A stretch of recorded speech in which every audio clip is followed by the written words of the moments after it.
ભરૂચ નગર સેવા સદનની આજ રોજ સામાન્ય સભા યોજાઈ હતી, જેમાં વિકાસના 33 જેટલા કામોને મંજૂરી આપવામાં આવી હતી. તો કોંગ્રેસ દ્વારા સાફ સફાઈ અને ભૂગર્ભ ગટર યોજના મુદ્દે વિરોધ નોંધાવવામાં આવ્યો હતો. ભરૂચ નગર સેવા સદનની સામાન્ય સભા પ્રમુખ વિભૂતિ યાદવના અધ્યક્ષ સ્થાને યોજાઈ હતી. બેઠક દરમિયાન એજન્ડા પરના 28 કામો તેમજ પ્રમુખ સ્થાનેથી રજૂ કરાયેલા 5 કામોને મળીને કુલ 33 વિકાસલક્ષી કામોને મંજૂરી આપવામાં આવી હતી. સામાન્ય સભા દરમિયાન શહેરમાં વધતી ગંદકી અને સફાઈ વ્યવસ્થાના મુદ્દે વિપક્ષ કોંગ્રેસે વિરોધ નોંધાવ્યો હતો. વિપક્ષના નેતા શમશાદ અલી સૈયદે જણાવ્યું હતું કે શહેરમાં ડોર ટુ ડોર કચરા સંકલન સેવા સંપૂર્ણ રીતે નિષ્ફળ ગઈ છે. સ્વચ્છતા સર્વેક્ષણ અંતર્ગત કરોડો રૂપિયાનો ખર્ચ કરવામાં આવ્યો હોવા છતાં શહેરમાં સફાઈના નામે મીંડું જોવા મળી રહ્યું છે અને રાજ્ય કક્ષાએ સ્વચ્છતા સર્વેક્ષણમાં ભરૂચ પાછળ ધકેલાઈ ગયું છે. કોંગ્રેસના સભ્ય હેમેન્દ્ર કોઠીવાલાએ ભૂગર્ભ ગટર યોજનાનો મુદ્દો ઉઠાવતા જણાવ્યું હતું કે આ યોજનાને 10 વર્ષ પૂર્ણ થઈ ગયા હોવા છતાં નગરપાલિકાએ જનતાને આપેલા વાયદાઓ હજુ સુધી પૂર્ણ કર્યા નથી. વિપક્ષના આ આરોપોને જવાબ આપતા ભરૂચ નગર સેવા સદનના પ્રમુખ વિભૂતિ યાદવે જણાવ્યું હતું કે ભરૂચ શહેરનો ચારે તરફ ઝડપી વિકાસ થઈ રહ્યો છે, જે જોઈને કોંગ્રેસ બોખલાઈ ગયું છે અને તેથી જ સામાન્ય સભામાં ધમપછાડા કરી રહી છે. આ ટર્મની બજેટ પહેલાની છેલ્લી સામાન્ય સભા આજે મળી હતી.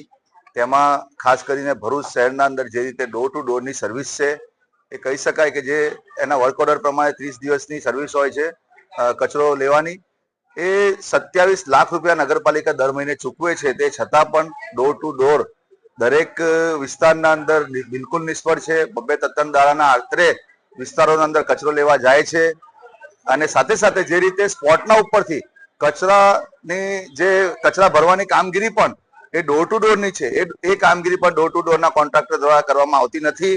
એટલે નગરપાલિકા ખાતે આજે સામાન્ય સભામાં આનો જોરદાર વિરોધ કર્યો છે. કરોડો રૂપિયા આજે નગરપાલિકા કહી શકાય કે કરોડો રૂપિયાની ગ્રાન્ટ સફાઈ પાછળ ખર્ચતી હોય અને સ્વચ્છતા સર્વેક્ષણના અંદર પણ નગરપાલિકાએ રાત દિવસ મહેનત કરીને કહી શકાય કે છેલ્લી ઘડીએ રાત દિવસ કામ કરીને નંબરિંગ લેવાની કામગીરી જે કરી લેતી એ પણ એમની નિષ્ફળ ગઈ અને જે રીતે નેશનલ લેવલ પર અને સ્ટેટ લેવલ પર પણ સ્વચ્છતા સંરક્ષણના અંદર ભરૂચ ઘણું પાછળ ફેંકાયું છે ગત વર્ષ કરતા. એવી જ રીતે ભરૂચના અંદર જે બીજી સમસ્યાઓ છે એ સમસ્યાનો ઉપર પણ આજે નગરપાલિકાની સામાન્ય સભામાં ચર્ચા કરી છે. બાયપાસ વિસ્તારના અંદર જે રીતે ડિવાઈડરના વચ્ચેના જે સ્ટ્રીટ લાઇટના પોલ તૂટી ગયા છે, તે પણ અમારા સાથી સભ્યોએ એની પણ વિરોધ કરીને રજૂઆત કરેલી છે કે તાત્કાલિક એને નાખવામાં આવે સ્ટ્રીટ લાઇટના પોલો. એની સાથે સાથે જે ભરૂચ નગરપાલિકાની આજની સામાન્ય સભામાં વિવિધ મુદ્દાઓ પર ચર્ચા થઈ હતી.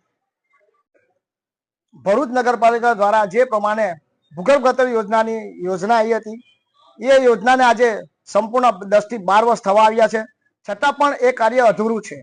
સાથે સાથે જે 40 MLD નો પ્લાન્ટ નાખવામાં આવેલો હતો કે ભરૂચ નગરપાલિકાની જે ગટર યોજના છે એના દ્વારા સમગ્ર નેટવર્ક નાખીને 40 MLD પાણી પહોંચાડીશું અને 40 MLD પાણી આપ્યા પછી એને કોઈ કંપનીમાં અમે રિસાયકલિંગ કરી અને એને અમે વેચીશું અને 1 કરોડની વાર્ષિક આવક નગરપાલિકાએ ઠરાવ દ્વારા સત્તા પક્ષે કરી હતી.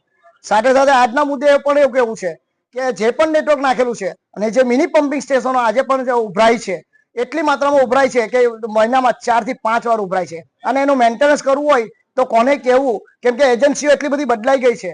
તો ભરૂચ નગરપાલિકાના અધિકારીગણને પણ ખબર નથી કે એજન્સીઓ કઈ દિશામાં કામ કરે છે.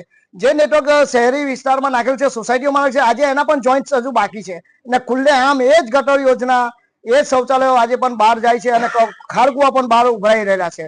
તો મારે આ નગરપાલિકાના સત્તાધીશોને કેવું છે કે આ યોજના ક્યારે પૂરી થશે? નમસ્કાર. આજ રોજ ભરૂચ નગરપાલિકામાં સામાન્ય સભા યોજાઈ હતી.